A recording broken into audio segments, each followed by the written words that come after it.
Amadouba, représentant le candidat Bassirou Diomaye Diakhar Faye. Bonjour à toute la presse et merci de votre présence. Je vais rejoindre ce qui vient d'être dit. Nous constatons juste avec amertume que le président Macky Sall n'avait pas besoin de dialogue pour reporter l'élection présidentielle dans les conditions que l'on connaît. Il s'est enfermé avec sa majorité et a pris cette décision incompréhensible basée sur aucun texte légal.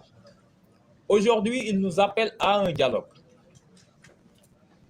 Dans ce dialogue, qui n'est pas une instance légale, il demande aux acteurs de prendre des décisions de nature constitutionnelle, c'est-à-dire de décider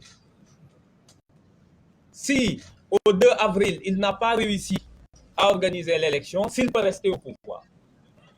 Il demande à une instance non juridique de déterminer la date d'une élection présidentielle, qui est une prérogative propre que lui confère la Constitution.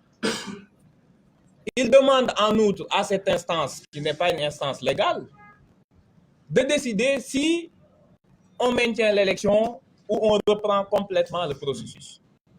Vous comprendrez dans ces conditions que le FC25, qui regroupe les candidats retenus, ne puisse pas participer à ce dialogue sous ce format-là, où le président convoque à une foire d'empoigne entre ceux qui disent qu'il faut y aller et ceux qui disent qu'ils ne vont pas y aller, qui sont un peu de sa galaxie, c'est-à-dire des partis et mouvements satellites, pour acter une divergence et pouvoir encore être le maître du jeu. Je pense que ce n'est ni de son niveau, ni de son statut de garant des institutions. Le Conseil constitutionnel a été très clair. Il a demandé au président de la République de dialoguer avec les autorités compétentes. Et en parlant d'autorités compétentes, le Conseil constitutionnel ne s'est pas adressé aux acteurs politiques et autres mouvements. Il voulait que le président dialogue avec les autorités compétentes, à savoir la Direction générale des élections, le Sénat, les préfets, les gouverneurs et tout autre acteur concerné par le processus électoral pour déterminer une date conforme à l'état de distribution du matériel, etc. Il a substitué cette injonction de dialoguer avec les autorités compétentes pour faire du dilatoire. Ce dialogue n'a aucun fondement légal, ce dialogue n'a aucun fondement politique. Si dialogue doit y avoir, il ne peut concerner que les 20 candidats retenus et pour un seul ordre du jour, à savoir quelle date retenir. Nous considérons que le président de la République est en train d'organiser l'ingouvernabilité du pays en décidant que n'importe comment il va retarder le processus pour qu'au 2 avril, il n'ait pas de successeur. N'ayant pas de successeur, il prend une interprétation, une favorable de la Constitution, prenant un article qui parle d'une élection normale, l'article 36.2, parle d'une situation normale où un président est élu et dit qu'en attendant son installation définitive, que le président en exercice puisse rester en fonction. Cet article ne s'adresse pas au président, à la volonté, à la stratégie du président Macky Sall actuel, qui est de ne pas organiser une élection pour se retrouver dans une situation de vide et profiter de cette situation de vide pour rester au pouvoir. Je pense que ce n'est ni de son statut, ni de sa dignité. Dans ces conditions-là, rejeter le dialogue sous ce format est une impérieuse nécessité.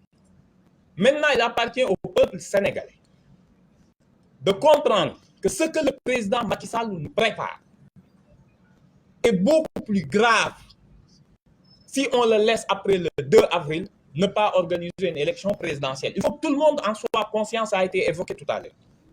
On va vers l'abîme, on va vers l'inconnu, on va vers des confrontations politiques interminables qui vont impacter immédiatement l'économie du pays. Dans ce sens, dans ce contexte, il faut que ce soit la manifestation de cet après-midi, que ce soit les jours prochains, qu'il y ait une succession de manifestations pour lui montrer, pour lui rappeler son obligation constitutionnelle qui est uniquement de fixer la date de l'élection. S'il sort de ce cadre en créant un vide institutionnel, il s'expose à une procédure de haute trahison, quoi qu'il advienne. Que s'il veut une procédure de pacification par ailleurs souhaitable, qu'il faut qu'il la déconnecte complètement du processus électoral. Dans sa dernière décision sur le désistement de Rose Wardini, le Conseil a rappelé que l'élection doit se poursuivre avec uniquement les 19 candidats retenus. À quoi bon poser la question aux candidats recalés s'il faut reprendre le processus? Juridiquement impossible. Sauf à annihiler, sauf à faire détruire, qui est l'ambition de son groupe parlementaire, de changer le Conseil constitutionnel en une cour constitutionnelle tout aussi chimérique. Et le dialogue auquel il se propose en 48 heures ne peut pas régler les problèmes qui ont conduit ce pays dans la situation que l'on connaît. Il faut que ce dilatoire cesse parce que l'économie est en berne, notre pays est vilipendé partout, nous ne sommes plus une vitrine démocratique, chacun s'attend au pire. Et ce pire n'a qu'un seul visage et un nom, c'est Macky Sall. Il faut que cela cesse. Les populations ont la possibilité, dans les jours à venir, les 48-72 heures à venir, par une manifestation ferme, démocratique, massive, montrer au président de la République que le dilatoire doit cesser, que le droit de vote est supérieur aux manœuvres politiciennes.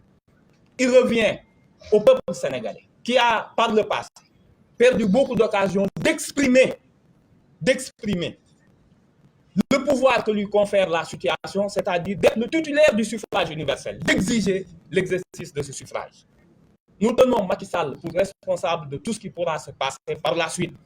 Il faut qu'il sache raison garder et revienne aux fondamentaux de la Constitution. Fixer une date d'élection n'a jamais eu besoin de concertation.